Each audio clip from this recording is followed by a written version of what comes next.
So there's a lot of chatter going on around Yankee Land right now. And it's also mock draft the Chiefs.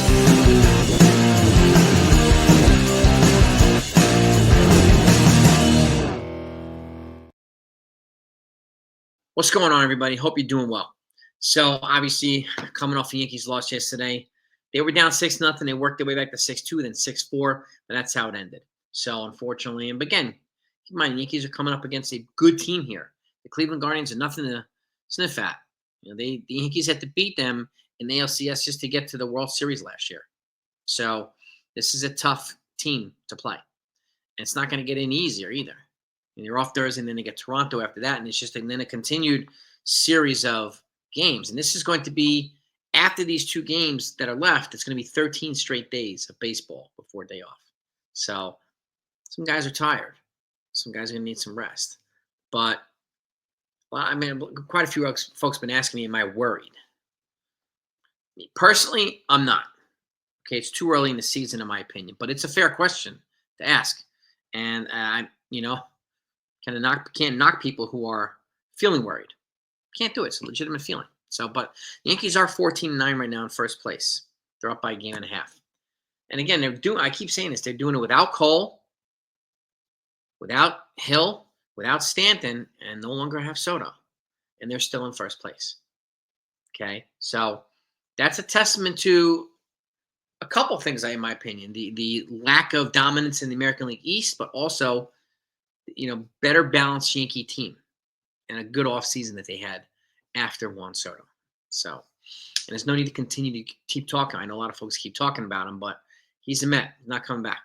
If he wants out, he can opt out in 2029. Until then, he's there. So, but am I worried? I'm not worried. It's 25 games into the season. 23 games into the season. We still have 139 games to go. That's a lot of baseball to be played. Okay, guys are going to get hurt. Guys are going to get healthy, and this is across the board. Other teams too. The trade deadline is going to come. I would expect the roster to look a little bit different by then, and I wouldn't be surprised if the roster looks different moving forward as well.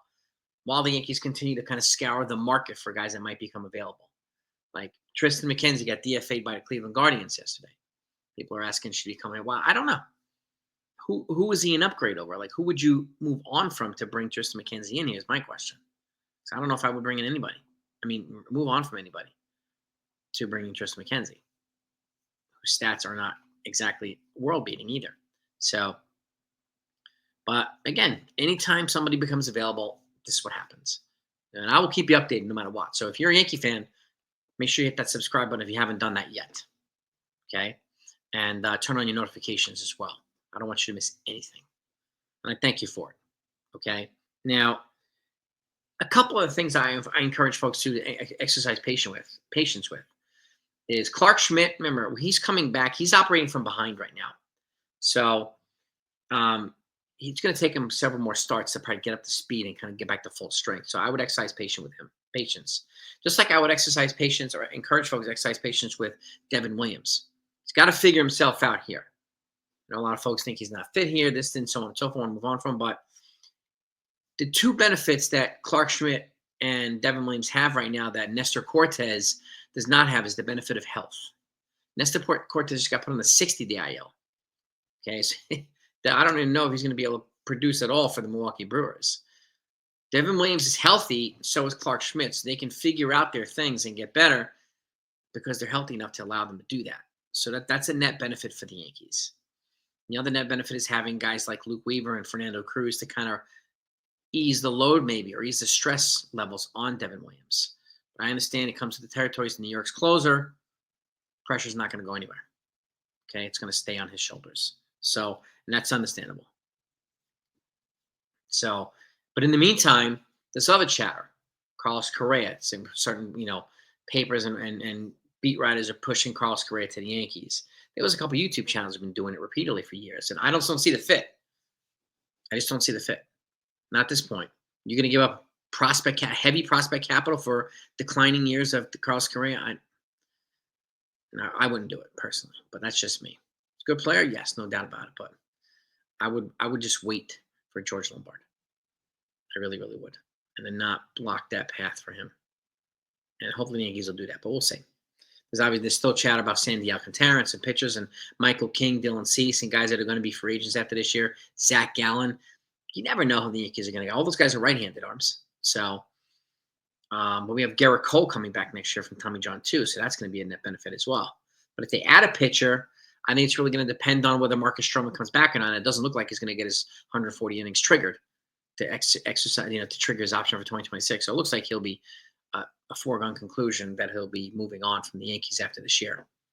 And he's still feeling some stuff in his knee. So Aaron Boone just gave the fans the update on that as well. And so it might be a little bit longer. Don't be surprised if you see somebody like Cam Schlittler or some of these other guys, Eric Raiselman, and some other Yankees who have been kind of pitching well in the minors right now. So, and even Ben Shields is a guy I've been keeping an eye on for about a year. Guys didn't come up and give innings, right? While Schmidt works his way back to health. While Luis Hill works his way back to full health too. It'll take a little while. But I would exercise patience. I definitely encourage you to do the same. But we'll see what happens. We will see what happens. So we'll be back later on with the lineup against the Guardians. But in the meantime, this is for you, Ken. What do you know? We're going to mock draft the Kansas City Chiefs. The fact of the matter is, you want to get back to the Super Bowl, you're going to have a well-balanced draft and free agency, okay? You want to beat the Eagles in the Super Bowl, you're going to have to load up on defense and stop that ridiculously high-powered offense, period.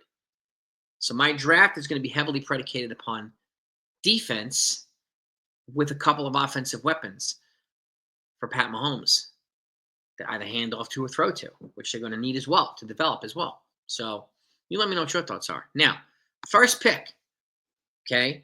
This is Donovan Eziunaku. I can't pronounce that. If I'm not pronouncing it right, I apologize. He's an edge rusher from Boston College in their first round pick at 31 overall. Got to attack the quarterback. And I'm just thinking Jalen Hurts. You got to figure out a guy that's going to attack Jalen Hurts relentlessly. Okay? Secondly, second pick number 63. Another defender. Defensive lineman, Alfred Collins from University of Texas. Big boy. Another guy to attack the quarterback. Right? And look at the quarterbacks you're going to be facing, whether it's Josh Allen or Jalen Hurts or some of these other super athletic and agile quarterbacks. You're going to need a robust pass rush. Okay? So those are my two first picks. Then they have third round picks. Okay? Next one is a couple of picks away, 66 overall, and we're going to give him a weapon. This is Trey Harris, wide receiver from University of Kansas. Kansas U. Okay, give Pat Mahomes a weapon to throw to. Also in the third round, let me introduce you to Kobe Bryant. Yes, Kobe, but with a C. O-B-E-E, not with the K. He's a cornerback from University of Kansas also. Okay. Actually, Trey Harris, the wide receiver is from Ole Miss, not Kansas. My apologies. Kobe Bryant's from Kansas. Okay.